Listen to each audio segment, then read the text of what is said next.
Sensation politique. Le Parlement européen se dresse d'un seul bloc contre la présidente de la Commission. Incroyable. Un moment d'une rare intensité. Ce Parlement, d'ordinaire si docile, si soigneusement aligné sur les intérêts des lobbies, montre soudain une colonne vertébrale. Presque unanime contre Ursula von der Leyen, celle que l'on surnomme l'impératrice de l'Europe, cette femme qui incarne à elle seule l'arrogance, l'aveuglement idéologique et le despotisme technocratique. Et quel en fut le déclencheur ? Un plan de paix.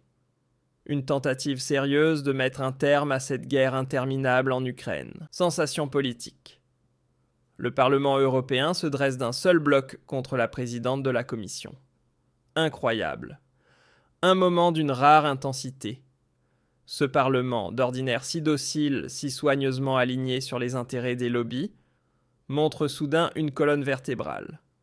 Presque unanime contre Ursula von der Leyen, celle que l'on surnomme l'impératrice de l'Europe, cette femme qui incarne à elle seule l'arrogance, l'aveuglement idéologique et le despotisme technocratique. Et quel en fut le déclencheur ? Un plan de paix. Une tentative sérieuse de mettre un terme à cette guerre interminable en Ukraine. Une proposition était sur la table. Discutable, négociable, mais c'était un début. Pourtant, Ursula rejette tout, avec froideur, sans alternative, sans empathie, sans la moindre volonté de dialogue diplomatique. Et c'est là que le Parlement explose. La majorité des députés se retourne contre elle publiquement. En pleine séance, face aux caméras, un séisme politique en direct sans filtre, mais ce vote n'était pas un simple désaccord. C'était un aveu symbolique, une rupture profonde. D'un coup, l'Assemblée prend conscience de ce que des millions de citoyens ressentent depuis des années. Cette femme ne gouverne pas pour l'Europe, elle gouverne pour elle-même, pour son idéologie, pour une bulle bruxelloise de plus en plus déconnectée du réel. La paix. Ursula ne l'envisage qu'à ses conditions: capitulation de la Russie, réparation, intégration immédiate de l'Ukraine à l'UE. Aucun compromis, aucune ouverture, aucun échange.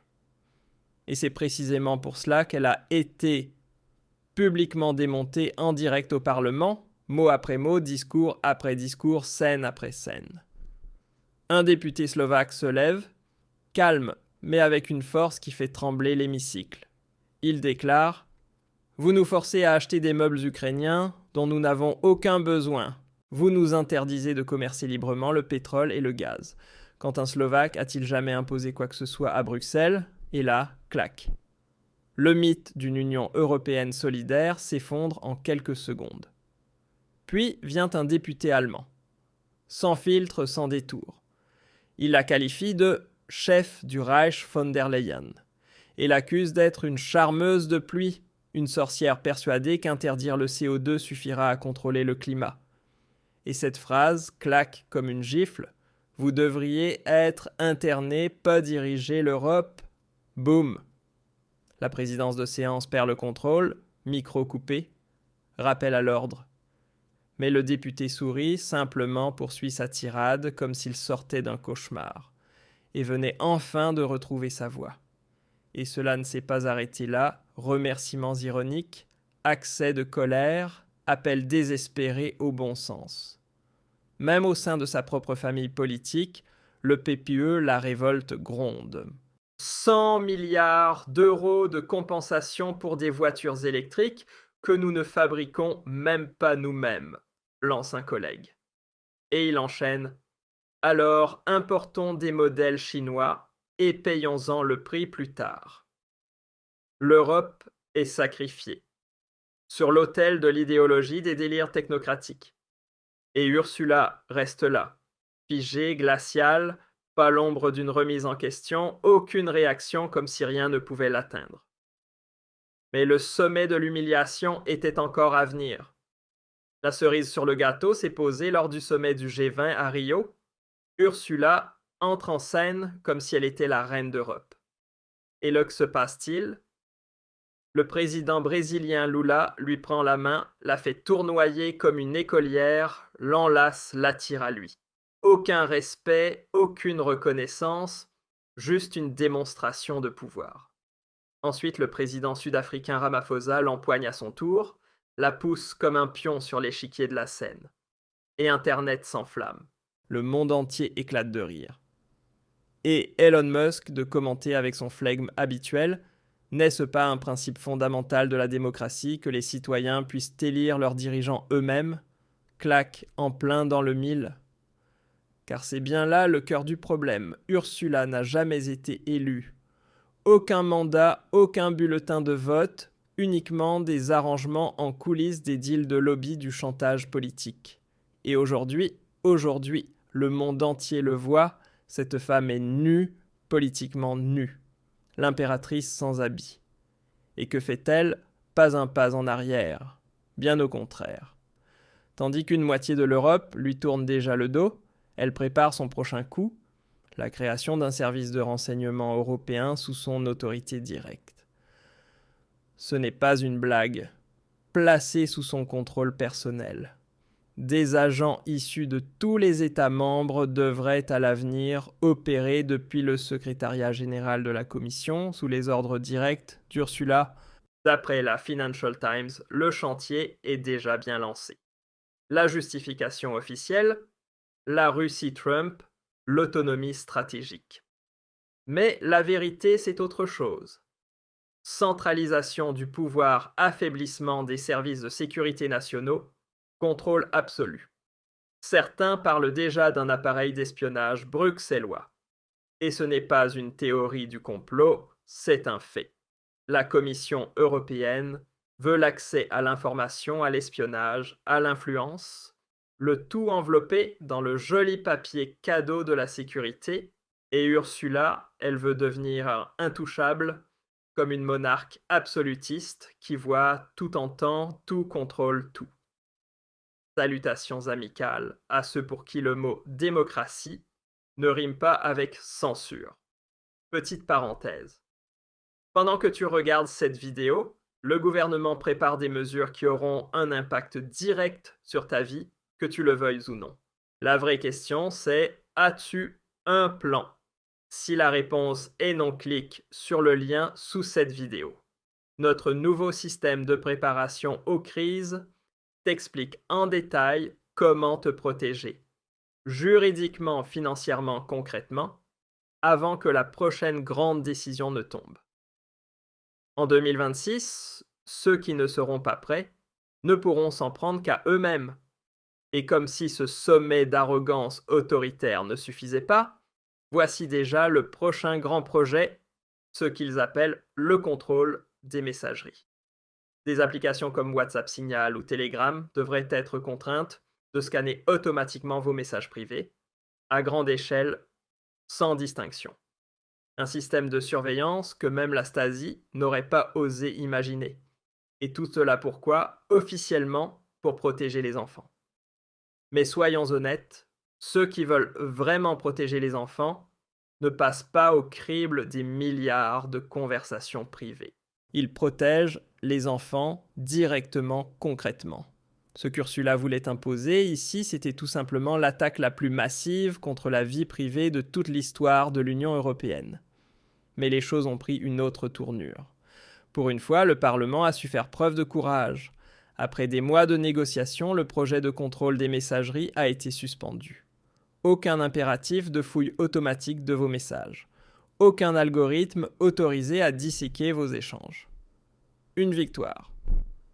Une véritable victoire concrète pour les droits civiques, pour la liberté, pour la souveraineté numérique, et qui a tenu bon dans cette affaire ni la CDU, ni le SPD, ni les Verts.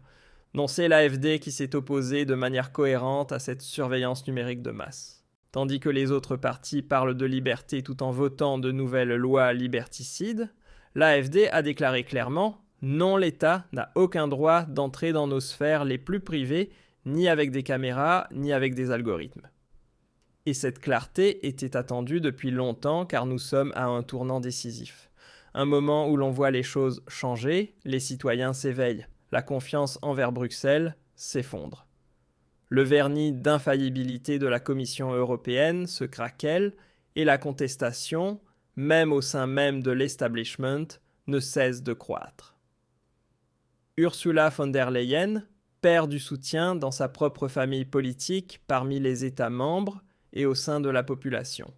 Et cela n'a rien d'étonnant, car cette femme n'incarne pas l'avenir de l'Europe. Elle est devenue le symbole d'une union qui se saborde elle-même, par arrogance, par abus de pouvoir, par aveuglement idéologique. Combien de temps encore va-t-on tolérer cette folie, cette prétendue grande figure de la scène mondiale qui rejette avec mépris chaque offre de paix qui fait exploser les prix de l'énergie au nom d'interdits dogmatiques qui se débat contre la souveraineté nationale et répond à chaque crise par plus de Bruxelles, plus de contrôle, plus de bureaucratie. La réponse vient en ce moment même du Parlement. La réponse surgit des réseaux. La réponse, ce sont les citoyens qui la donnent. Ils en ont assez. Assez de la religion climatique. Assez du totalitarisme vert. Assez de cette guerre sans fin. Et qu'en fait, Ursula, elle continue de parler d'autonomie stratégique, tout en poussant l'Europe dans une dépendance totale à la technologie chinoise, aux armes américaines et aux exigences ukrainiennes. Elle prêche la transformation verte pendant que les industries s'effondrent et que les emplois disparaissent. Elle réclame la solidarité mais ne tolère aucune critique. Celui qui ose contester est réduit au silence. Celui qui proteste est ignoré. Celui qui propose une autre voie est discrédité. Ce n'est pas là une manière de gouverner démocratique. C'est une forme de pouvoir qui rappelle dangereusement les régimes autoritaires. Et cela devient encore plus absurde. Tandis que le monde entier se moque d'elle, Ursula aspire désormais à un second mandat. 5 années de plus au pouvoir. 5 années de plus de restrictions de surveillance de politique guerrière. 5 années de plus d'idéologie pure, sans compromis. Et pourtant, elle est déjà devenue une caricature sur la scène internationale. Ces images aux côtés de Lula et Ramaphosa ont fait le tour du monde. Une femme qui se croyait intouchable, soudain manipulée comme une marionnette. Car tout le monde le sait, cette femme n'a aucune légitimité, aucun mandat, aucun soutien. Elle n'a jamais été élue par le peuple et cela se ressent à chaque instant. Salutations sincères aux amis de la pensée critique. La vraie question, c'est quand cela va-t-il enfin s'arrêter ? Quand quelqu'un aura-t-il le courage de dire clairement « ça suffit » ? Quand verra-t-on enfin quelqu'un assumer la responsabilité du désastre provoqué par cette politique, la destruction de notre économie, de nos libertés, de notre crédibilité internationale ? Le système von der Leyen n'est pas réformable. Il doit être démantelé par des moyens démocratiques, de façon claire, sans ambiguïté. Et cela commence maintenant, au Parlement, dans les médias, dans la rue, dans chaque esprit qui refuse de continuer à regarder en silence. Le monde n'a pas besoin d'une impératrice technocratique. Il a besoin de véritables représentants du peuple, des personnes avec du courage, de l'empathie et une vision lucide de ce qui est réellement possible. Cela signifie la diplomatie plutôt que la guerre permanente, la sécurité énergétique plutôt que l'idéologie climatique, la souveraineté plutôt que le centralisme bruxellois, la vérité plutôt que la propagande. Et c'est précisément pour cela que de plus en plus de